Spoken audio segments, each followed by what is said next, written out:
Docteur Marius Beignet est avec nous, il est pharmacien et clinicien. Avec lui, nous allons aborder un thème très intéressant et très actuel. Comment faire bon usage des médicaments? On a trop souvent tendance à être hypocondriaque, c'est comme ça qu'on dit. On a toujours tendance à vouloir se soigner soi-même sans aller voir le médecin ou le pharmacien, tout ça. Et après, ce sont des soucis. Donc il faut faire très attention, avoir la précaution de tous les instants. C'est tout l'intérêt de sa présence dans la thématique qui commence maintenant.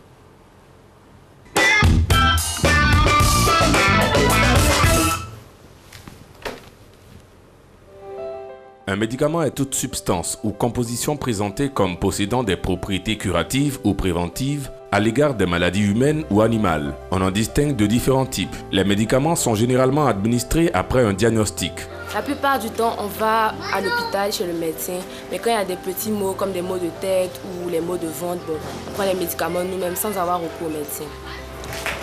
Je consulte toujours le médecin quand mon enfant est malade, quand je suis malade, je consulte toujours le médecin parce que c'est le médecin qui est approprié à nous donner des conseils comment utiliser les médicaments de la pharmacie. Moi, je fais toujours recours à un médecin parce que j'ai peur des conséquences de l'automédication. Délivrés sur ordonnance après donc un passage chez le médecin, les médicaments sont disponibles dans des officines légalement reconnues et accompagnés toujours de posologie variant d'un sujet à l'autre au regard de certains éléments que peuvent être le poids, l'âge et d'autres facteurs liés à des maladies antérieures. Prendre un médicament, c'est donc respecter les posologies dans les moindres détails lors du traitement, ce que ne font pas beaucoup de patients. Il est conseillé de respecter les posologies de la prise des médicaments jusqu'à la fin, sans quoi nous aurons recours à une mauvaise santé. Oui, je respecte la posologie parce que c'est les médecins qui donnent la posologie en fonction de la gravité de la maladie ou en fonction de l'âge. Donc c'est mieux on respecte parce que c'est lui les spécialistes, ça va nous aider à guérir.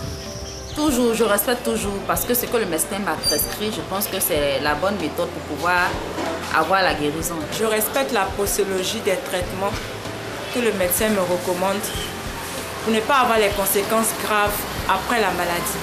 Pour rappel, un médicament est une substance à base de produits naturels ou chimiques et s'accompagne toujours d'une posologie, d'indications et de contre-indications. S'il est vrai que le médicament peut nous guérir ou prévenir un mal, il peut en revanche créer des problèmes de santé lorsque sont achetés au coin de rue, mal utilisés ou périmés. En d'autres termes, lorsque nous faisons l'automédication. Je pense que la principale conséquence de l'automédication, c'est le fait de se créer des maladies qu'on n'avait pas au départ. C'est-à-dire, lorsqu'on pratique l'automédication, on peut avoir des maladies. Les médicaments peuvent créer des infections en nous. Ils vont nous donner des maladies qu'on n'avait même pas au départ. Mais l'automédication conduit à plusieurs maladies comme l'insuffisance rénale. Les conséquences de l'automédication sont multiples. Si vous n'avez pas l'avis d'un médecin pour prendre les médicaments comme il se doit, vous avez recours à la mort. L'automédication n'est pas une bonne chose. Pour éviter donc qu'un médicament crée des problèmes, il convient d'inviter les populations à toujours se référer aux spécialistes en la matière, dans les endroits officiellement reconnus, et se conformer au strict respect des posologies, car il y va de notre vie. Voilà, docteur, la rue s'est exprimée. Oui. Un mot? J'aime la conclusion. Il y va de notre vie. Il y va de notre vie et c'est vraiment pour cela que je suis très heureux d'être là sur ce podium ce matin pour attirer un peu l'attention du public, sur la thématique du bon usage du médicament. D'accord? Le bon usage du médicament, c'est-à-dire, c'est garantit 5 éléments. Être le bon patient, le bon médicament, à la bonne dose, au bon moment. Et ces différents points sont très importants. Ils viennent juste de parler de l'automédication. L'automédication se déroule plus dans le contexte de je vais à la pharmacie quand j'ai un mal et je vais prendre mon médicament. Mais je sais ce que j'ai, je sais que j'ai mal, mais est-ce que je suis le bon patient pour le médicament? Là, il y a une grande question. Parce qu'un médicament peut être indiqué, d'accord, pour une pathologie. Par exemple, je prends le paracétamol, indiqué pour le mal de tête. Mais est-ce que le paracétamol est bon pour moi? C'est vrai qu'il est indiqué pour le mal de tête, mais il peut ne pas être bon pour moi. Donc là, c'est au niveau du bon patient. Concernant le bon patient, après le bon patient, est-ce que j'ai choisi le bon médicament? Il peut arriver, par exemple, que j'ai une grippe, ok? Et à cause de cette grippe, je me rends à la pharmacie directement et je prends un médicament. Mais le médicament a différents composants. Et au sein de ce médicament, il peut y avoir du paracétamol à l'intérieur de ce médicament. Au même moment, je fais un palu et je prends aussi un autre médicament qui contient encore du paracétamol. Dans notre jargon, on appelle ça la duplication thérapeutique. C'est-à-dire, je prends deux médicaments qui, en réalité, contiennent les mêmes composants. Donc, les mêmes principes actifs. Merci, je ne voulais pas utiliser les termes scientifiques. Les mêmes principes actifs.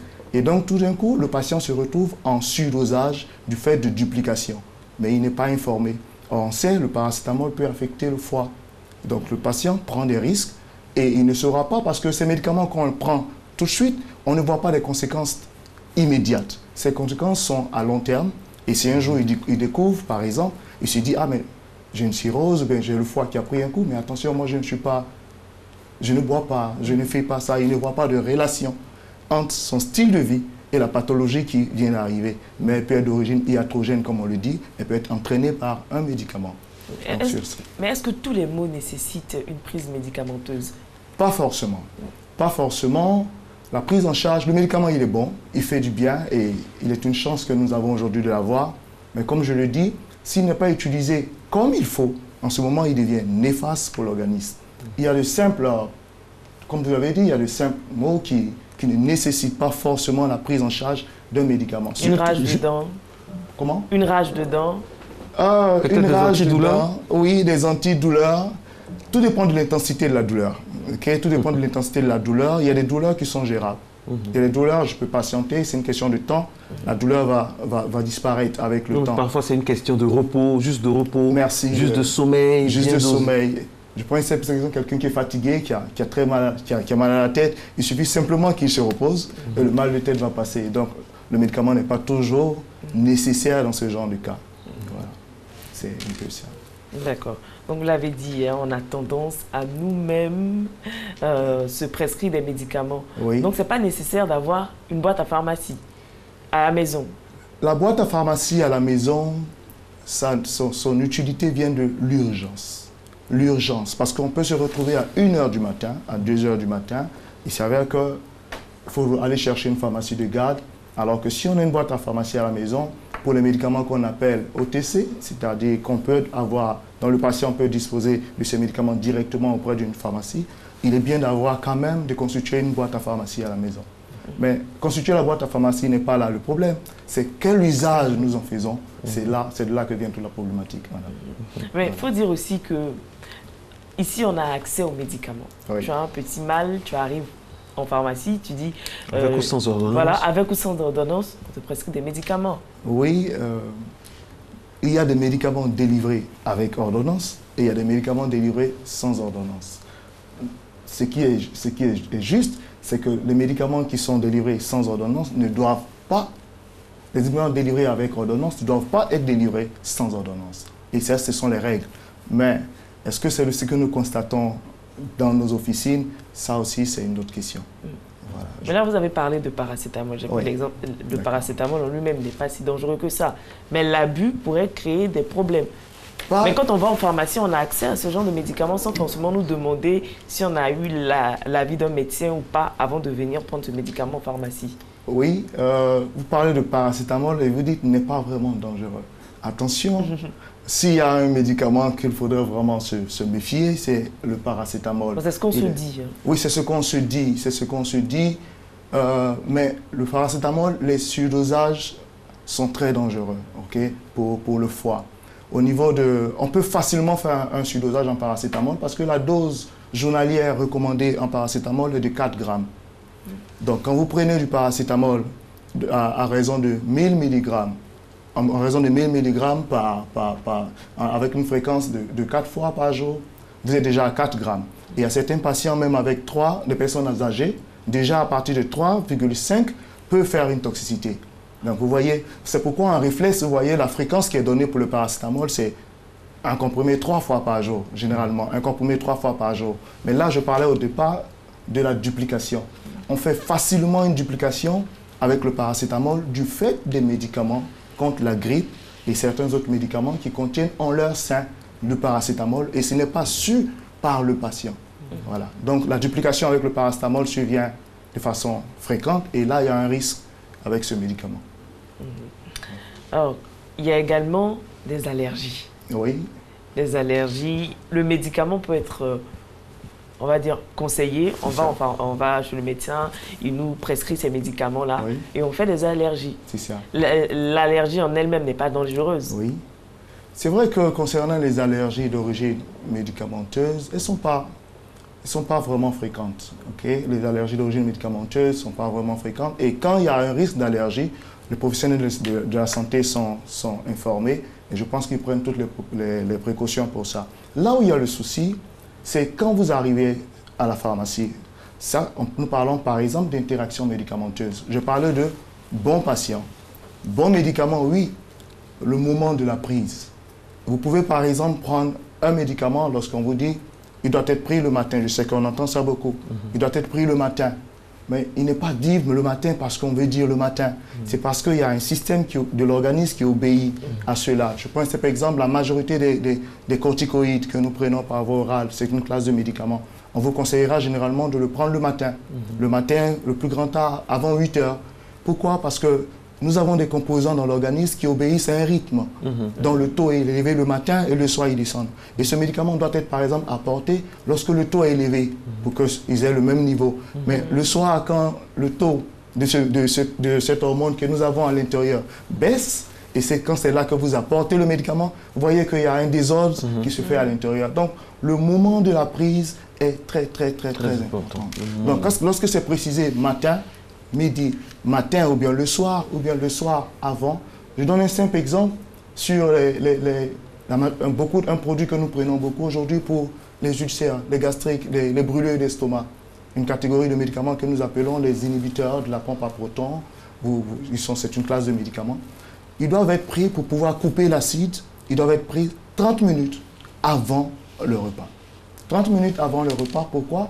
Parce qu'il va aller justement fermer la pompe d'acide pour que lorsque la nourriture arrive, l'acide ne soit pas en grande quantité pour brûler le patient.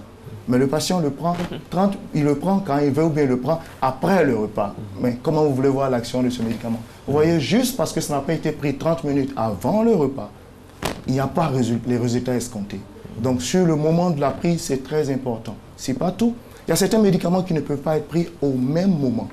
Okay? Parce que les deux médicaments... Les interactions médicamenteuses. Là, on aborde le thème des interactions médicamenteuses qui sont à divers niveaux.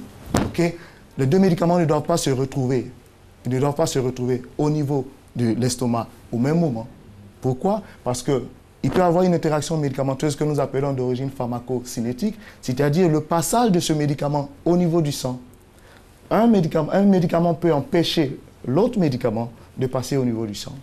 Okay? Donc les deux ne doivent pas se retrouver là-bas. Ou bien un autre médicament va passer. Par contre, le milieu favorable, je vais donner un exemple par exemple, le fer. On prend beaucoup de médicaments de fer anti-anémiques, contre l'anémie, des médicaments pour traiter l'anémie, les anémies plutôt. Et ces médicaments, par exemple, la majorité du fer, ils ont besoin d'un milieu acide pour pouvoir passer au niveau du sang, pour aller faire leur travail. Mais si vous prenez un médicament qui coupe l'acide, et en plus, vous prenez un médicament qui a besoin d'acide pour passer, en ce moment-là, il y a une interaction, mais d'ordre pharmacocinétique, et le médicament ne pourra pas faire son effet, l'effet escompté. Donc c'est un peu ça, ces interactions. C'est pourquoi nous parlons de l'importance du moment de la prise. Quels sont les médicaments qu'on n'associe pas? Ça, c'est très important. Et je pense qu'un patient qui se va seul à la pharmacie prendre son médicament n'est pas forcément équipé pour savoir quels sont les médicaments qu'on n'associe pas, quels sont les médicaments indiqués pour lui. Est-ce qu'il est le bon patient? Oui, ce médicament soigne la grippe. Oui, ce médicament soigne tel médicament, telle pathologie. Mais est-ce qu'il est indiqué pour moi? C'est là toute la thématique. Donc, on rappelle que vous êtes docteur Marius Beignet, pharmacien clinicien. Oui, justement. Je savais que cette question allait venir. C'est un privilège pour moi de pouvoir définir. La pharmacie clinique, c'est la pharmacie qui s'occupe, c'est le domaine de la pharmacie qui s'occupe de la sécurité du traitement, de l'efficacité du traitement et du coût du traitement. Okay? Nous veillons à ce que nous traitons sans nuire aux patients. Ça, c'est le domaine de cette pharmacie. Et vous voyez pourquoi on attaque cette thématique de bon usage du médicament. Ce n'est pas connu, en Côte d'Ivoire, la pharmacie clinique, mais maintenant, il y a un département ici en Côte d'Ivoire qui forme des pharmaciens à la pharmacie clinique. C'est nouveau en Côte d'Ivoire. J'ai eu le privilège de le faire dans d'autres pays. Et c'est aujourd'hui une nécessité que la population comprenne que ce n'est pas parce qu'un médicament est prescrit, qu'il ne comporte pas de risque. Parce qu'il faudra que le pharmacien clinicien puisse voir entre le médicament 1, 2, 3, 4, y a-t-il une interaction médicamenteuse afin de pouvoir donner quelques petits conseils. Surtout pour les patients diabétiques et hypertendus qui sont sur des médicaments pour le long cours. Et lorsqu'on est sur des médicaments pour le long cours, il est nécessaire qu'à fréquence, on fasse des évaluations pour voir comment ça évolue. Est-ce que le rein est intact? Est-ce que le foie est intact? Est-ce qu'il n'y a pas de problème d'interaction? Parce que pendant que nous sommes sous ces pathologies chroniques et nous prenons des médicaments chaque jour, il y a aussi d'autres pathologies qui arrivent, telles que le palud. Mais il nous arrive de prendre d'autres médicaments avec nos médicaments de tension et de diabète. Donc il est toujours important de vérifier qu'il n'y a pas d'interaction médicamenteuse entre ces médicaments. Mais le patient n'a pas ces informations-là. C'est pour ça il va voir le médecin lui fait une prescription, il va en pharmacie, il achète ses médicaments. C'est pour ça que la pharmacie clinique a toute sa place aujourd'hui et que c'est très urgent. Non, un bon médecin va chercher à savoir tout ça. Ça, c'est franchement... Un bon médecin va chercher à savoir les antécédents, tout ce qui se passe, l'environnement du patient. Ça, c'est la base, ça. Oui, voilà. L'environnement du patient, les antécédents médicamenteux du patient, l'historique du patient. Mais le médecin est plus porté, ce domaine est tellement vaste, avec quelle nourriture? Je vous le dis, si vous prenez simplement l'artéméteur, le médicament de palud, aujourd'hui nous avons des rechutes. Mais des rechutes pourquoi? Parce que la majorité du médicament du palud, l'artéméteur et la lumefantrine, doit se prendre simplement avec un repas gras. Et combien de patients prennent ce médicament avec un repas gras? Et combien de patients sont informés? Informés, merci beaucoup. Combien de patients sont informés que l'artéméteur et la lumefantrine doit être pris avec un repas gras, sinon l'absorption est très faible. Donc, du coup, la quantité qui doit arriver au niveau de l'organisme pour faire le travail n'arrive pas et on n'a pas le résultat escompté. Vous voyez aujourd'hui les rechutes concernant le palud. Je fais un palud aujourd'hui, 2-3 semaines après, je refais encore un autre palud, je me pose même la question, qu'est-ce qui ne va pas? Sur ce même médicament, l'artéméteur, la lumefantrine, on nous dit, si vous prenez la boîte, vous verrez que le premier jour, on nous dit qu'il faudrait que les 2 médicaments soient suivis de 8 heures de temps. Le premier comprimé et 8 heures de temps plus tard, le deuxième comprimé. Combien de personnes en Côte d'Ivoire, quand ils prennent ces médicaments contre le palud, le premier jour, suivent les 8 heures de temps? Non, ce n'est pas fait. Vous voyez un peu? C'est pour dire quoi? C'est un domaine vaste et ça appartient à une catégorie de personnes pour le faire. C'est le rôle des pharmaciens. Le domaine vaste, ça tombe bien. Parlons de domaine vaste. Les médicaments aussi ont un domaine vaste. Il y a des médicaments officiels et il y a des médicaments de la médecine traditionnelle. Oui. Et nous sommes en Afrique, sans ignorer qu'il y a beaucoup d'alternance. Parfois, on prend des médicaments officiels, entre guillemets, et des médicaments traditionnels. On parle du bon usage du médicament aujourd'hui. Ça, c'est un bon point parce que le médecin peut donner un médicament, oui, mais je ne pense pas que le patient lui dise ce qu'il prend à la maison comme médicament traditionnel. Donc, il y a de cela un risque d'interaction médicamenteuse puisque ces plantes qu'il prend peuvent avoir des composants qui vont réagir avec ces médicaments. Et en plus, encore, on n'a pas de certitude sur la dose administrée par le patient lorsqu'il prend ces produits traditionnels. Sinon, ces produits sont dotés, et dans certains cas, avérés, et avec plein de preuves, de propriétés pharmacologiques, de propriétés thérapeutiques. Et donc, ils ont une utilité. Mais aujourd'hui, le département de pharmacologie est en train de se battre pour une valorisation de ces plantes naturelles pour qu'elles soient utilisées aussi, comme dans d'autres pays africains, comme le Burkina par exemple, qui est vraiment assez avancé dans les recherches sur les plantes médicinales. Est-ce que vous travaillez de concert avec les tradipraticiens? Oui. Il y a un programme national de tradipraticiens. Il y a un programme national de tradipraticiens et je pense que le professeur Siransi s'en charge au niveau du département de pharmacologie. Et aujourd'hui, il y a un partenariat qui est en train d'être dessiné entre la faculté de pharmacie et les tradipraticiens. Est-ce que les médicaments peuvent se prendre de façon simultanée? Est-ce que les médicaments peuvent se prendre de façon simultanée? Les médicaments traditionnels, les médicaments dits officiels. Dans certains pays, ok, tout dépend, comme je dis, des composants. Tout dépend des composants. Est-ce qu'il y a un risque de toxicité? Si oui, il y a un risque de toxicité, nous ne pouvons pas le conseiller de le faire. Okay? Mais s'il n'y a pas de risque de toxicité et qu'il n'y a pas d'interaction médicamenteuse entre ces différents médicaments, et s'il est aussi avéré en possédant des propriétés pour lesquelles le tradipraticien dit, parce que là aussi il faut faire attention, le tradipraticien peut dire que le médicament est indiqué pour cela. Après étude, on voit qu'effectivement, la substance interne n'est pas indiquée pour la pathologie. Alors, un autre problème aussi, oui, c'est arrêter par exemple à mi-chemin la prise des médicaments. Oui. On vous prescrit les médicaments pour 7 jours, oui, et au bout de 2 jours, vous constatez que ça va et vous arrêtez. Ça aussi, c'est un danger. Oui, ça aussi, c'est un danger. Nous parlons là d'observance thérapeutique. L'observance, lorsque le médecin prescrit un médicament, il vous donne la fréquence, mais pas seulement la fréquence, il vous donne aussi la durée du traitement.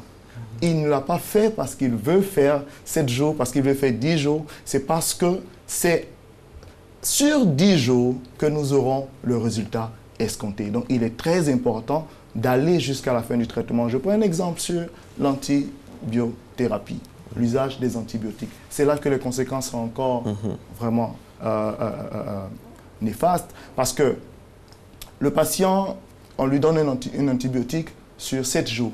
Mais l'antibiothérapie, après 2-3 jours, les douleurs disparaissent.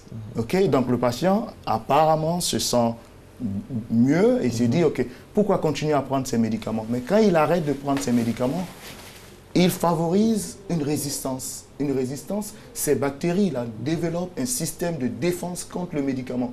Et donc, à la prochaine pathologie, lorsque cette même molécule, ce même principe actif sera utilisé, la bactérie dira, je te connais déjà. Ok, j'ai mon système de défense et tu ne peux plus me faire du mal. Et c'est ce que nous appelons des résistances. Et du fait des résistances, l'arsenal thérapeutique qui existe maintenant pour la pathologie est réduite parce que les bactéries arrivent à contrôler au fur et à mesure ces médicaments. C'est pourquoi il faut assurer l'observance thérapeutique pour pouvoir tuer les germes que nous combattons. Je veux revenir sur un point que Marco avait évoqué, oui, le fait de prendre en même temps simultanément les médicaments traditionnels et les médicaments dits modernes. Oui. Est-ce qu'on doit aller voir le pharmacien clinicien pour lui dire, voilà, j'ai mon praticien qui m'a donné ce traitement-là, est-ce que vous pouvez faire les analyses pour savoir s'il n'y aura pas de problème? Le pharmacien clinicien, le praticien m'a donné cet élément, oui, mais à vue d'œil comme ça, le pharmacien clinicien ne peut pas savoir quels sont les composants de cette plante. Si c'est une plante étudiée, si c'est une plante qui a fait étudier, dont nous connaissons les composants, le pharmacien clinicien sera à mesure de lui dire, attention, cette plante contient telle substance et il y a une possibilité d'interaction avec le médicament que vous prenez. Il n'est pas conseillé de le prendre de façon simultanée. Voilà, donc là, c'est ce que le pharmacien clinicien peut faire. Le pharmacien clinicien peut aussi voir votre prescription, et voir si les différents médicaments vous sied, si les médicaments sont appropriés pour vous. Est-ce qu'il y a une interaction médicamenteuse entre le médicament 1, 2, 3? Est-ce que vous pouvez les prendre au même moment? Est-ce qu'il faut laisser une certaine heure avant de prendre l'un ou l'autre? Est-ce que ce médicament ne va pas vous faire du mal? Ça, c'est le rôle du pharmacien clinicien. Il a aussi pour rôle de pouvoir dire, de pouvoir discuter avec son collègue médecin pour lui présenter la molécule, la meilleure molécule pour atteindre l'objectif que le médecin veut atteindre. Voilà, ça c'est... Alors, est-ce possible d'avoir l'idéal, ce serait d'avoir un pharmacien clinicien auprès de chaque médecin? Vous avez dit, vous avez répondu. C'est vraiment l'idéal, mais je pense qu'on y arrivera parce que c'est l'objectif. C'est l'objectif d'avoir les pharmaciens cliniciens à l'hôpital et aussi auprès des différents prescripteurs, parce que c'est les concerts que le gagnant dans ça, c'est le patient. Vraiment, c'est le patient. Au vu de cette collaboration pharmacien clinicien et médecin. Et médecin. Je vous donne un simple cas. Moi, j'ai eu un patient qui était sur un médicament de tension qu'on appelle bêta-bloquant. Ils ont pour effet d'entraîner souvent un dysfonctionnement érectile, qui est un sérieux problème de famille. Donc le monsieur, il prend son médicament de tension, mais là, il y a un souci. Et donc, il décide seul à son niveau d'arrêter la thérapie sans même parler au médecin. Donc, quand il retourne pour sa visite, il n'y a pas le résultat escompté par le médecin. Mais tout de suite, comment le médecin saura qu'il y a eu observance ou pas observance? Et là, il dit, OK, la molécule n'a pas fonctionné. Donc, il faut changer. Mais pas forcément. Peut-être parce que le patient vivait des effets secondaires qu'il n'a pas digérés. Alors, il a pris sur lui la responsabilité d'arrêter le traitement. Et on n'atteint pas l'objectif thérapeutique recherché. Vous voyez? Donc, simplement, quand je l'ai croisé, avec qui on a discuté, j'ai appelé son prescripteur. OK? Et je lui ai dit que dans la liste des médicaments donnés, il y a un médicament qui crée un problème à votre patient au niveau des crampes. Je pense que l'objectif peut être atteint avec telle molécule, OK, et nous n'aurons pas ces effets secondaires. Est-ce que vous êtes très souvent sollicité par les médecins? Oui, beaucoup. Heureusement. Mais justement, pour rester dans la même veine, est-ce que les effets indésirables des médicaments, est-ce que parfois ça ne crée pas plus de problèmes que de solutions? Tout dépend de l'objectif que nous voulons. Souvent, on demandera aux patients de supporter les effets indésirables. Parce que quand nous regardons le bénéfice que nous recherchons, comparé aux effets indésirables, je pense que nous n'avons pas de choix. Et on lui demandera, si les effets indésirables ne sont pas trop, parce que sévères, okay, souvent il supportera. Okay. Mais il y a toujours une alternative. Il existe aujourd'hui des alternatives. Le choix de certains médicaments, c'est pourquoi je parlais de bons médicaments. Le choix de certains médicaments dans le but de réduire ces effets indésirables. C'est quoi un bon médicament, docteur? Le médicament, il est bon. Il ne donne pas d'effets secondaires qui... Non, pas forcément. Bon médicament, le médicament est indiqué. D'abord, le choix du médicament. Est-il indiqué pour la pathologie? Oui, on a eu le premier critère. D'accord. Est-il indiqué pour ce patient qui est devant moi? Le médicament peut être indiqué pour la pathologie, mais la femme enceinte. Le médicament est contre-indiqué chez une femme enceinte. Donc, il était bon médicament, mais en ce moment, chez cette femme enceinte particulière, cette population spéciale, il ne s'appelle plus bon médicament, parce qu'il n'est plus bon pour elle. Okay? Donc, il est contre-indiqué dans ce cas, alors qu'il peut traiter la pathologie qu'elle a. D'accord? Ça, c'est un cas. Donc, si il est indiqué pour la pathologie, s'il est bon pour le patient, okay? S'il est donné à la bonne fréquence, s'il est donné à la bonne dose, à la bonne voie d'administration, okay, nous avons des chances de minimiser les effets secondaires. Parce qu'il y a différents types d'effets secondaires. Il y a des effets secondaires connus. Avant même que vous preniez le médicament, nous savons que lorsque vous prendrez ce médicament, ça va arriver. Et il y a d'autres qui apparaissent, okay, dont les signes n'étaient pas décrits, okay, dans les informations sur le médicament. Donc c'est un peu ça, le bon médicament. Ça passe tellement vite, docteur. Voilà, tu parles de choses intéressantes comme ça. Il est déjà 7h28. Alors, moi, j'aime pas l'expression mot de fin parce que voilà, c'est trop bateau. Alors, pour récapituler, vous avez cité à l'entame de cet entretien les cinq pôles, c'est-à-dire le bon patient, le bon médicament, le bon dosage, tout ça. Est-ce que les Ivoiriens, vous, pharmaciens, vous êtes prêts quand quelqu'un vient dans vos officines, il veut un médicament sans ordonnance, parfois aussi il faut un peu de pédagogie. Des fois, vos confrères ou vous-même, peut-être vous-même, vous acceptez tout de suite. Qu'est-ce qui prouve? Ok, moi je ne le fais pas. D'abord, je ne fais pas en tant que pharmacien clinicien encore. Ça allait m'étonner que je ne le fais pas. Je sais que mes patients sont un peu... Lorsqu'un patient me croise, et que je suis en train de délivrer un médicament, tout de suite, il a un peu... Parce que je lui dis, attention madame, ce fer, vous ne prenez pas avec le lait, vous ne prenez pas avec les œufs, vous ne prenez pas avec le thé, vous ne prenez pas. Elle est étonnée parce qu'elle n'a pas l'habitude d'entendre ça. Okay? Je lui dis, attention, le fer, il ne se prend pas avec le thé, il ne se prend pas avec le lait, il ne se prend pas avec... Je lui donne les différents détails. Et comme vous le dites, si je veux résumer... Pour terminer. Voilà, pour terminer, je suis venu pour dire à la population, okay, que le médicament, il est bon, il soigne, il fait du bien, mais lorsqu'il n'est pas bien utilisé, il peut nuire à la santé. Il peut être votre ennemi. Il peut être votre ennemi. En temps normal, le médicament, c'est un ami, mais attention, il ne faut pas en faire un ennemi en ne respectant pas les prescriptions. Les prescriptions, pas seulement les prescriptions. L'attitude qui va avec, l'environnement. L'environnement qui va avec. L'alimentation qui va avec. L'alimentation qui va avec. Oui, je peux être votre élève. Merci. Donc c'est plus complexe que ça. Il y a des spécialistes indiqués dans le but d'aider la population à éviter ces effets néfastes du médicament. Et il serait bien que nous, à notre niveau, parce que depuis la loi 2015 sur la loi de la pharmacie, votée au Parlement, il a été dit que c'est notre responsabilité de garantir à ce que les médicaments ne fassent pas du mal à la population. Merci beaucoup. Merci beaucoup à vous, Dr Bélier. Merci, Nessie. C'est la fin de cette émission. On a pris beaucoup de plaisir à partager ces 95 minutes en votre compagnie. On espère qu'à partir de ce jour, vous allez faire très bon usage de vos médicaments. À demain.